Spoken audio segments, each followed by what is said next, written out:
Welcome back to Sketch the Scene series with me, Kavya Tendral. Today, we'll see the maxillary artery. The prime object of the video is to orient and recollect the anatomy with a very basic idea about the topic and as well using some handy diagrams. Now, coming to maxillary artery, the maxillary artery is somehow related to maxilla, and we know the maxillary artery is a branch from external carotid artery which is present in the neck, and for the artery to get related to maxilla it has to have a good course. Although external carotid artery is present in the neck, the branch of maxillary artery is given behind the neck of the mandible. Here it is, and again from the name we infer max, that is the largest terminal branch of external carotid artery. And one another important thing is this maxillary artery has three important divisions. It is starting with the neck of the mandible, so it is the mandibular part, and then is the pterygoid part, and then the pterygopalatine part. So it is 1, 2 and 3. One important thing, this is the largest artery, therefore it constitutes to 5 plus 4 plus 6, that is a total of nearly 15 branches. Let us now explore what are the 15 branches.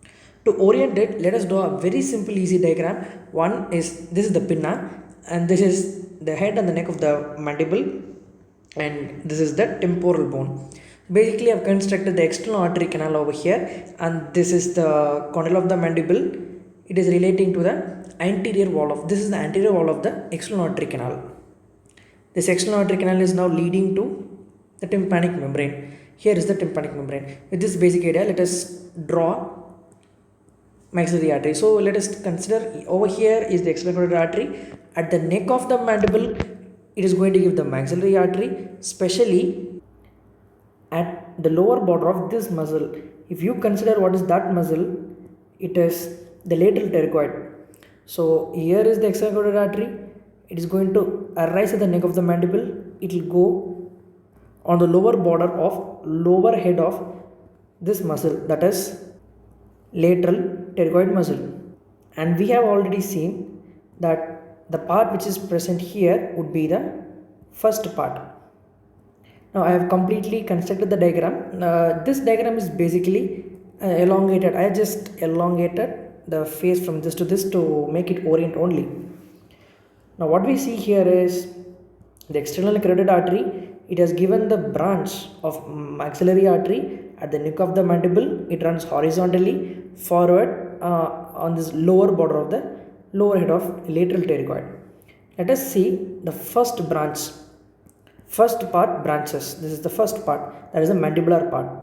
Now how these branches are reaching and what are the supplies? One, from this branch it pierces the floor of EAC and supplies the auricle. So it is the deep auricular part. I am speaking about, this is the deep auricular part which is piercing the floor of EAC and supply deep auricular part.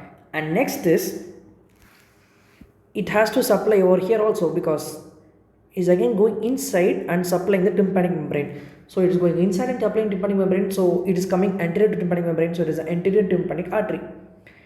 And another thing is, here it is related to the base of skull, so it is giving a branch called the middle meningeal artery as well as accessory middle meningeal artery, and from there it is related to mandible also.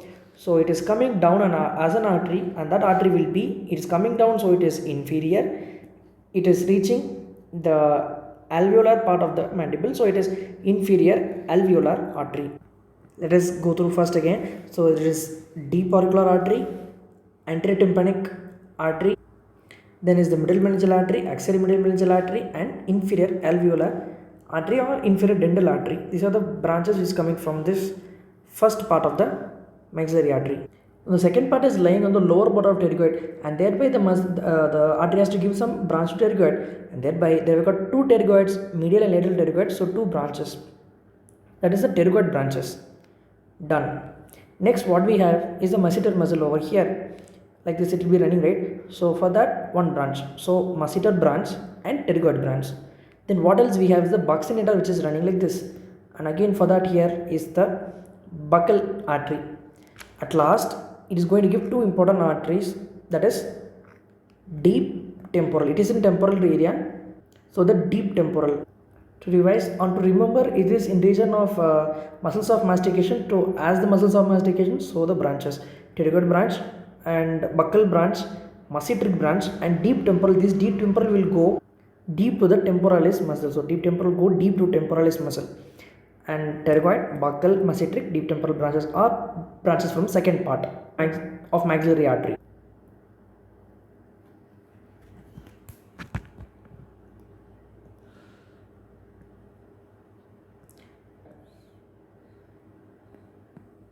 This pterygoid plate is actually a part of sphenoid, and thereby this part will be the sphenoid body, right?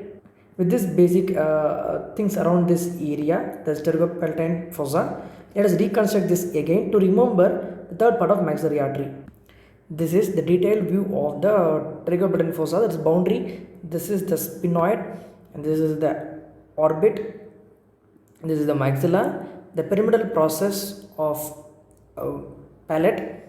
This is pterygoid process of sphenoid, and these are some communications. That is, this is the foramen rotundum, pterygoid canal, and palatovaginal canal. These are the communications. Let us now see the branches of third part of maxillary artery. The third part of maxillary artery is actually present in sphenopalatine or pterygopalatine fossa. So whatever the communication in the sphenopalatine or pterygopalatine fossa, the artery will exit out. So likewise, it is going to exit through the sphenopalatine foramen. So the artery is sphenopalatine artery. It is going to go through this infraorbital foramen, thereby it is infraorbital artery. Then it is the greater palatine artery, because we know here is the palate. So it is greater palatine artery which is supplying the roof of the mouth, and this is posterior, superior. From superior it is coming, it is going posterior. And alveolar artery, it actually supplies the tooth which is posterior, that is the molar and premolar, and as well mucosa of maxillary sinus. So this is posterior supraalveolar artery. Next is the pharyngeal artery going to pharynx, and artery to pterygoid canal, and that's it. These are 6 important branches: artery to pterygoid canal, pharyngeal artery, posterior alveolar artery supplying molar and premolar, and greater palatine artery supplying the roof of the mouth, that is the palate, and this is the infraorbital artery, and this is the sphenopalatine artery, which is also called as artery of epistaxis. It will go from the Little's area along with other arteries in the nose. Thus, we have completed the 16. Now it's the 15 branches of maxillary artery in a more easier way. Hope this video helped you. Thank you so much for your patient listening.